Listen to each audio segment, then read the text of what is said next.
Harut व Marut कौन थे, बाबुल का कुआं कहाँ है और हारूत व मारूत का जादू किस तरह का था। ये वो पुरअसरार सवालात हैं जिनके जवाब तो बहुत हैं और लिखने वालों ने भी बहुत कुछ लिखा है, लेकिन उन किस्से कहानियों में हकीकत को तलाश करना गहरे समुंदर से मोतियां निकालने के बराबर है। हारूत व मारूत के मुताल्लिक बुनियादी तौर पर दो तरह की रवायतें मिलती हैं, एक वो जो कुरान व हदीस और ताबईन के अक़वाल में मौजूद है और दूसरी वो जो तौरेत व इंजील और इसराइली रिवायतों में आती है, जबकि उन इसराइली रिवायतों को बेशतर उलमा और मुवर्रिखीन ने तायद की है। इस वीडियो में हम उन दोनों तरह की रिवायतों और वाक़यात को मुकम्मल पेश करेंगे। रिवायतों के मुताबिक हज़रत इदरीस अलैहिस्सलाम के ज़माने में एक मरतबा आसमान और ज़मीन के दरमियान से पर्दों को हटा दिया गया तो फरिश्तों ने ज़मीन में आबाद इंसानों को देखकर ताज्जुब किया और बोले, या रब्बुल आलमीन, हम तो गुनाह के करीब भी नहीं जाते, जबकि ये बनी आदम गुनाहों में इतने मुब्तला हैं। अगर हम उनकी जगह होते तो कभी तेरी नाफरमानी ना करते। अल्लाह ने इरशाद फरमाया, इंसानों को गुस्सा और शहवत दी गई है, अगर ये चीज़ें तुम्हें दी जाए तो तुम भी इसी तरह गुनाह में मुलव्वस हो जाओगे।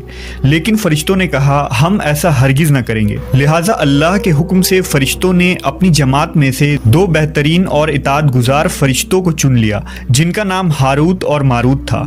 अल्लाह ने उन दो फरिश्तों में इंसानी फितरत और शहवत डालकर दुनिया में भेजा। वो शहर बाबुल में दो खूबसूरत इंसान बनकर आए और काजी के काम पर मुकर्रर हो गए, जहां वो लोगों के दरमियान फैसले किया करते थे। एक दिन उनके पास एक औरत अपना मुकदमा लेकर आई और कहा कि उसका शौहर उसे बहुत परेशान करता है। हारूत व मारूत ने जब उस औरत को देखा तो वो उसकी खूबसूरती और हुस्न से मरऊब हो गए और उस पर आशिक हो गए। उन्होंने उस औरत से जिना की ख्वाहिश की तो औरत ने उनसे कहा, तुम्हारी ये ख्वाहिश मैं तभी पूरी करूंगी जब तुम बुत की पूजा करो, शराब पियो या मेरे खाविंद को कत्ल कर दो। हारूत व मारूत ने शराब नोशी को छोटा गुनाह समझकर पी लिया और नशे की मस्ती में दो और कबीरा गुनाह कर बैठे। उस औरत ने उनसे आसमान पर चढ़ने का अमल भी सीख लिया, जिसके जरिया वो आसमान पर जाते थे। जब औरत इस अमल के जरिया आसमान पर गई तो अल्लाह के हुक्म से उसे सितारे की शक्ल में मस्ख कर दिया गया। चूंकि उस औरत का नाम ज़ोहरा था, इसलिए वो सैयारा ज़ोहरा कहलाया, जिसे आज वीनस कहते हैं। इस गुनाह की वजह से हारूत व मारूत खुद वो इसमें आज़म भूल गए जिसे पढ़कर वो आसमान पर जाते थे, और बतौर सज़ा उन्हें बाबुल के एक कुएं में उल्टा लटका दिया गया, जहां वो ता क़यामत यूं ही कैद रहेंगे।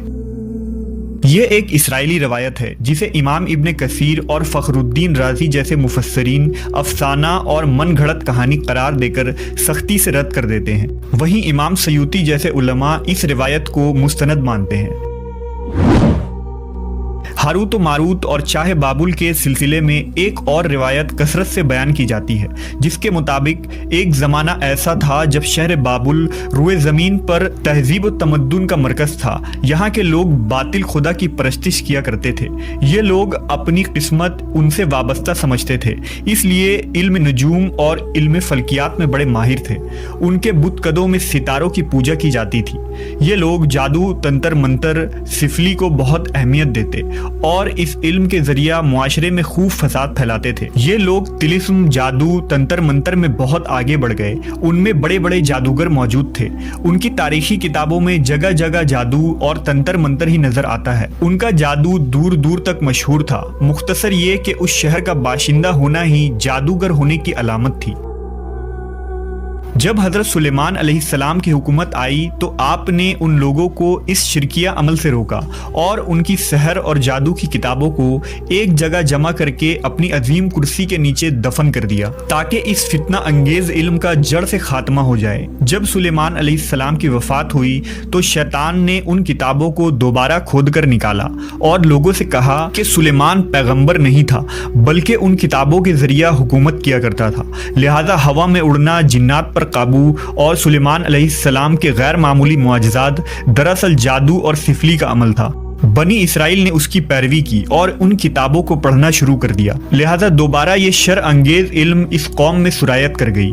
अल्लाह ने सुलेमान अलैहिस्सलाम पर लगाए गए इल्ज़ाम और तुहमत की नफ़ी करते हुए सूरह बकरा में फरमाया है, اور انہوں نے اس چیز کی پیروی کی جو شیطان سلیمان کی بادشاہت کے وقت پڑھتے تھے، اور سلیمان نے کفر نہیں کیا تھا لیکن شیطانوں نے ہی کفر کیا۔ لوگوں کو جادو سکھاتے تھے اور اس چیز کی بھی جو شہر بابل میں ہاروت و ماروت 2 فرشتوں پر اتارا گیا تھا، اور وہ کسی کو نہ سکھاتے تھے جب تک یہ نہ کہہ دیتے کہ ہم تو صرف آزمائش کے لیے ہیں، تو کافر نہ بن۔ لہذا جب یہ سحر کا علم بابل میں عام ہو گیا اور لوگوں کی تکلیف اور پریشانی کا باعث بن گیا، تو اللہ نے 2 فرشتوں کو انسانی صورت میں مامور کیا کہ وہ جادو کے عوامل اور اسے باطل کرنے کا طریقہ لوگوں کو سکھائیں تاکہ وہ جادوگروں کے فساد اور شر سے محفوظ رہ سکے۔ لیکن یہ تعلیمات غلط مقصد کے لیے بھی استعمال ہو سکتی تھی۔ حالانکہ وہ فرشتے لوگوں کو تنبیہ کرتے تھے اور ان کے لیے صراحتاً کہتے تھے کہ یہ تمہارے لیے ایک طرح کی آزمائش ہے، لیکن پھر بھی وہ لوگ ایسے کاموں میں پڑ گئے جو انسانوں کے لیے ضرر اور نقصان کا باعث تھا۔ بعض عربی داستانوں میں اس کنویں کا ذکر بھی ملتا ہے جہاں کئی لوگ پہنچے اور ہاروت و ماروت سے ملاقات کر کے جادو کا علم بھی سیکھا، جبکہ بعض مورخین کا کہنا ہے کہ عراق کے شہر حلہ کے قریب ایک کھنڈر میں موجود قدیم کنواں ہے جہاں سے بابل کی سرحد شروع ہوتی تھی۔ یہ اس کنویں کو ہی چاہے بابل قرار دیتے ہیں۔ بہرحال اس واقعے سے یہ سبق ملتا ہے کہ سفلی اور جادو ایک شرکیہ عمل ہے، مگر یہ کہ اس کا استعمال فساد اور شر پسندی کے خاتمے کے لیے کیا جائے۔